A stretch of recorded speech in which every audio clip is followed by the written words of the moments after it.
তো তাড়াতাড়ি মুখ দিয়ে চলে গেলাম একটু ডেজার্ট খেতে। বিশেষ কিছু ছিল না ভাই, পিঠে খেয়েছি। এরপরে ছিল ওই একটা রসগোল্লা, তারপর চাটনি আর পাঁপড়। তো যাই হোক, চাটনি পাঁপড় একটু করে নিয়েছিলাম, আর রসগোল্লাটা পাঁপড় নিয়েছিলাম, সেটা যদিও ভিডিওতে দেখায়নি। তবে আমার রসগোল্লা খানিও ভাই পুরো রস চেপে খাও, কারণ রসগোল্লা কিন্তু ছানা লাগেনি। রসটা হচ্ছে বেসিক্যালি চিনি, আর ওই চিনি খেলে সুগার ছাড়া আর কোনো কিছুই হবে না।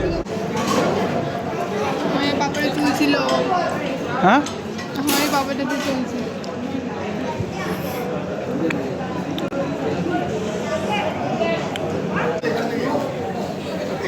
ভাই, মানুষের সময় যখন খারাপ যায় জলের বোতল যে। এরপর বাইরে এসে এই আইসক্রিম দাদাকে দেখলাম আইসক্রিম বানাতে, আমিও একটা চেয়ে নিলাম। আমার কোনটায় তো বেশ ভরে ভরে আইসক্রিম দিল। তারপরে এই আইসক্রিমটা খেতে খেতে আমি চলে গেলাম সামনের হলটাতে, যেটা বেশ একটা ভালো লাইটিং করেছিল। সেই হলটাতে গিয়ে পিসিদের সাথে দেখা হলো।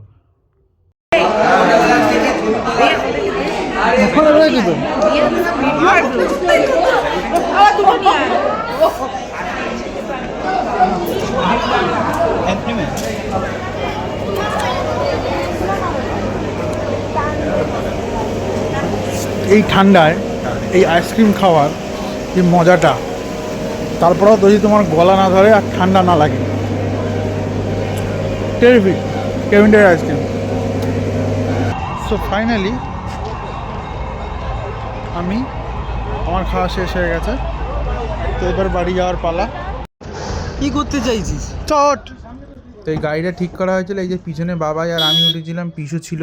যদিও অন্ধকারের মধ্যে তোমাকে সেভাবে দেখাতে পারছি না, কারণ ভিতরের পিছনে তো আলো নেই। দেখতে পাচ্ছি এইদিকে ছোটো বাবাইয়ের মা উঠছিল, কাকিমা একটু মোটা বাবা, কাকিমার উঠতে একটু অসুবিধা হচ্ছিলো। তো যাই হোক, কাকিমা উঠে দরজাটা দিয়ে দিল, আর আমাদের সাথে ছোটো পুচকেটা ছিল।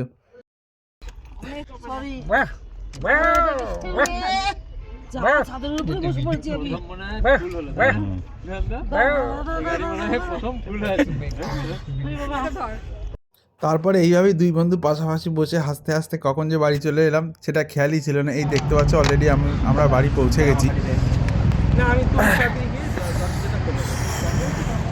ফাইনালি ভাই চলে এসেছি। এই দেখ, এই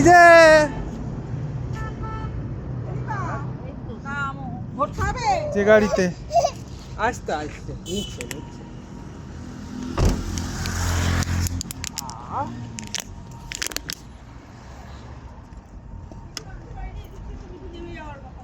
ধরবো।